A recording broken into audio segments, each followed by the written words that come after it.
कृष्ण वृंदावन छोड़कर मथुरा चले गए। तब राधा के लिए उन्हें देखना और उनसे मिलना और दुर्लभ हो गया।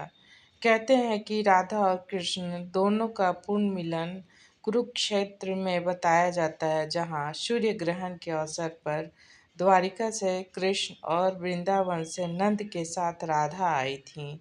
राधा सिर्फ कृष्ण को देखने और उनसे मिलने ही नंद के साथ गई थी।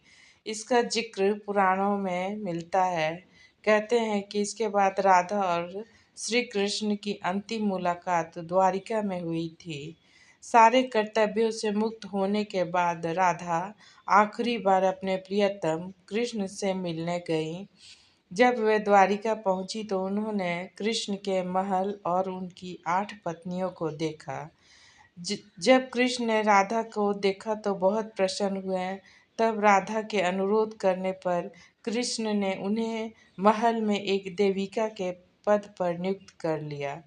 कहते हैं कि वहीं पर राधा महल से जुड़े कार्य देखती थी और मौका मिलते ही श्री कृष्ण के दर्शन कर लेती थी। एक दिन उदास होकर राधा ने महल से दूर जाना तय किया। कहते हैं कि राधा एक जंगल के गांव में रहने लगी। धीरे धीरे समय बीता और राधा बिल्कुल अकेली और कमजोर हो गई। उस वक्त उन्हें भगवान श्री कृष्ण की याद सताने लगी।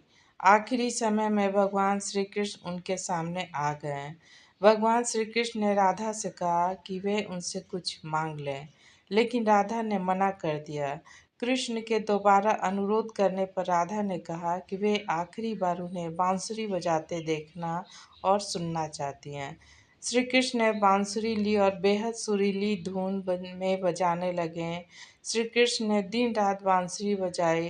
बांसुरी की धुन सुनते सुनते एक दिन राधा ने अपने शरीर का त्याग कर दिया। आपको हमारी कहानी कैसी लगी?